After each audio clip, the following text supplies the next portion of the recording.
En el cierre del juicio del caso Hogar Seguro Virgen de la Asunción, los 7 procesados se declararon inocentes de las acusaciones del Ministerio Público. Cada uno pasó al estrado y aseguró que no cometió ningún hecho criminal.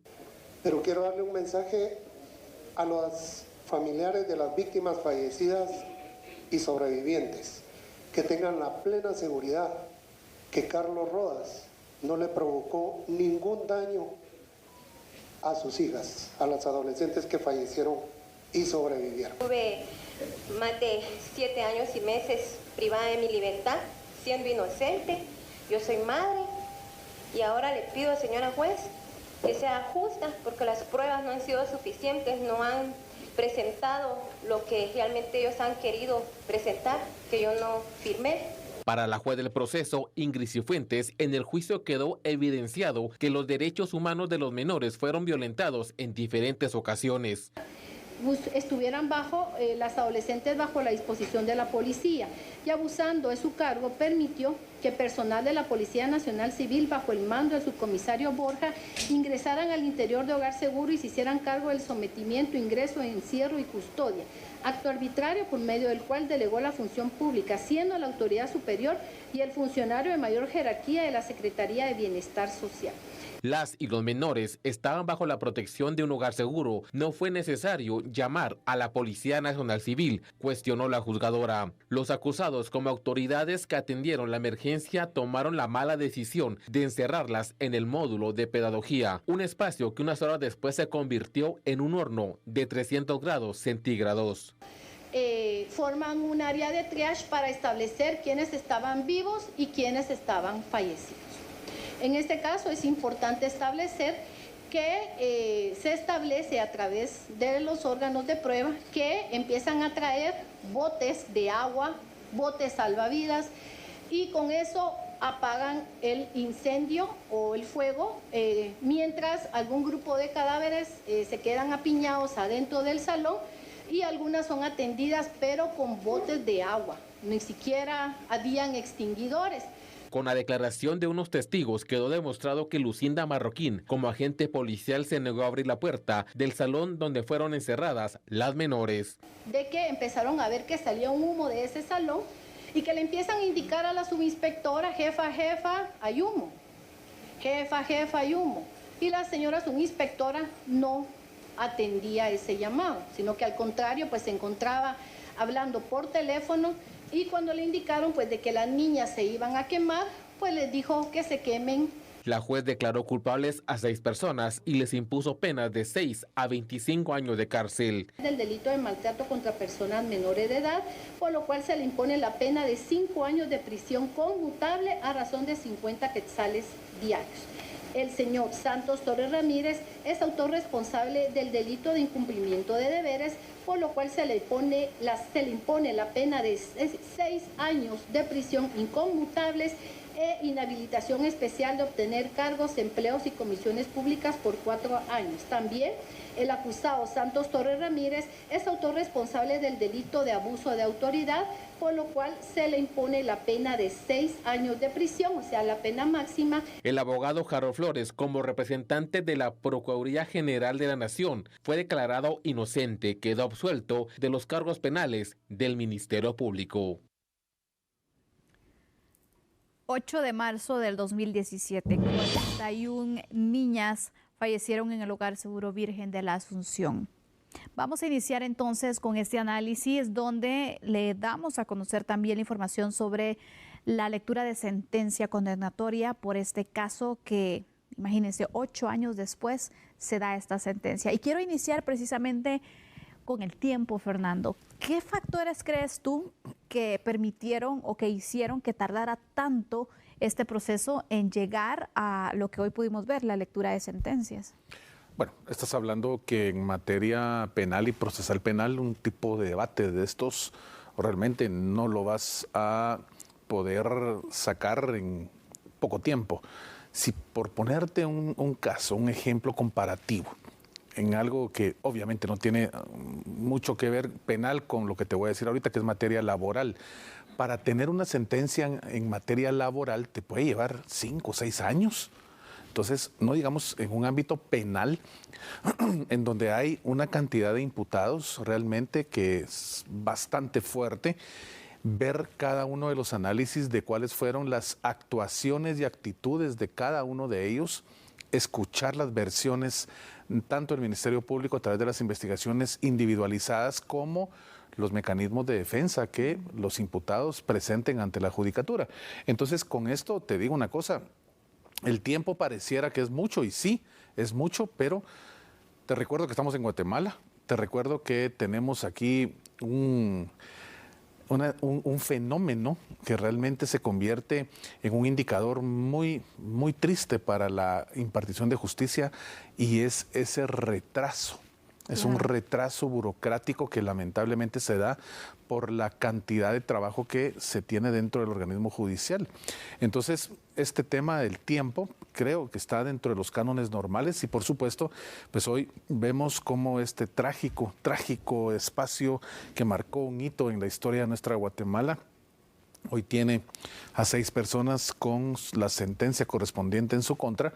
Uno fue absuelto, y pues veremos en el transcurso del tiempo qué sucede con todo este espacio que realmente lo que hace es decirle a las familias que el Estado ha actuado a través de uno de sus 3 organismos, el judicial, y por supuesto la impartición de la justicia llega en este momento en donde, por supuesto, estoy dentro de la lógica humana y la lógica jurídica, entiendo el pensamiento de las familias. Hubiesen querido que fuera más la condena, que fuera más el tiempo que estas personas estuvieran tras las rejas. Sin embargo, por eso es el análisis individualizado de cómo fue cada uno de los momentos y etapas de actuación de los imputados, y que la jueza, pues ahí es donde individualiza su sentencia para que cada uno tenga el espacio que en derecho corresponde, ella considere debe purgar en cuanto a prisión se refiere.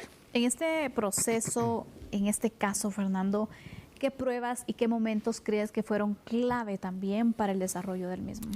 Bueno, definitivamente lo más importante son las declaraciones, las confesiones que se dan en ese espacio. Aquí estamos hablando de reconstruir hechos, que es a veces muy difícil porque tratando de ser muy objetivos con lo que sucedió, en algún espacio se pierde la objetividad porque el corazón, porque los sentimientos, porque los recuerdos llegan y afloran de tal manera que lo que ya se tiene como la versión oficial que está contando alguno de los testigos o alguno de los implicados en el caso, naturalmente puede desviarse, y es ahí donde la experiencia de la jueza debe prevalecer para lograr determinar qué de la información que está obteniendo le va a servir como prueba madre para emitir la sentencia que en derecho corresponda. Aquí creo yo que esa reconstrucción de los hechos ha sido lo más complicado, y obviamente tener lo que la tecnología les pudo haber permitido a los fiscales del Ministerio Público obtener en cuanto a qué fue la actuación en el momento de cada uno de los implicados. Por ejemplo, escuchábamos que la ex jefa del Departamento de Protección, ¿verdad?, decía que ella no tenía pues mayor espacio que ver, así como lo había tenido la ex subinspectora de la PNC, Lucinda Marroquín. Las declaraciones de cada una de ellas son obviamente en función de presentarles su defensa a la jueza, pero viene mucho no solo la experiencia y el conocimiento de la norma jurídica por parte de la jueza, sino que esa sana crítica a la que hemos hablado en cuantas ocasiones, que le permite a ella dilucidar qué es lo que realmente se está diciendo como cierto y qué no. Obviamente la persona afectada te va a decir el montón de cosas que tú tienes que saber hasta dónde llega la versión que realmente te sirve para utilizarla como mecanismo de prueba y qué no te sirve. Así que todo este es el esquema que considero ha sido lo más difícil de llevar en este caso, y poder ir sabiendo que antes eran más personas las involucradas en el proceso. Así es. Y poco a poco fueron descartándose porque naturalmente la investigación y el criterio de la jueza pues iba realmente apuntando a que no todas las personas que estaban involucradas o que estaban siendo pues procesadas realmente habían tenido una participación activa. Así que eso es un resumen de lo que realmente ha tenido la jueza, un trabajo muy complejo. Difícil. Y por supuesto veremos qué es lo que se avecina con todas estas decisiones que se ha tomado por parte de la Judicatura. Hoy que se daba a conocer esta sentencia, obviamente las opiniones resurgieron, ¿no? Hay opiniones que destacan el hecho de la cantidad de niñas que fallecieron y el resultado que se da en cuanto a la sentencia, que va de penas de 6 a 25 años de prisión. ¿Tú cómo ves esta comparativa y cómo ves entonces estas condenas que se han impuesto, Fernando, por el caso en mención? ¿Cómo lo analizas tú como abogado, por ejemplo? Bueno, definitivamente cada una de las penas impuestas obviamente van en función de cómo la jueza determina el grado de culpabilidad y de participación activa que cada uno de los procesados tuvo. Obviamente cuando ves que hay una pena de 25 años de prisión para el exdirector del Hogar Seguro, es porque pues, naturalmente tuvo un accionar que lamentablemente en ese momento era de hacer algo y él optó por no hacer. Entonces, solo eso ya le va generando el análisis a la jueza de determinar un grado de culpabilidad mucho más fuerte que el que pudo haber tenido cualquiera de los otros involucrados. Y naturalmente quienes tienen una pena menor, 6 años, pues obviamente todo deviene de ese estudio que la jueza determina y por supuesto ve hasta dónde lo que le presenta el Ministerio Público le convence a ella y es de verdad una prueba considerada contundente en contra de las personas. ¿Cuántas pruebas se presentaron? Fueron una cantidad increíble, pero ahí es donde viene el filtro por parte de la Judicatura para lograr quedarse con lo que realmente le funciona, con lo que realmente le va a servir como columna vertebral para emitir el fallo correspondiente que vaya pegado a derecho. Y eso es una gran responsabilidad para la jueza, porque recuérdate que de esa resolución que ella emite, pues está literalmente en juego la libertad de 6 personas y como el pago hacia el Estado por haberse involucrado en una toma de decisión correcta o incorrecta en su momento, pues hace que hoy tengan que pagar con prisión y por supuesto bastantes años tras las rejas. Como una conclusión, Fernando, sabemos que el tiempo se nos va acabando, pero no quisiera dejar de hacerte esta pregunta.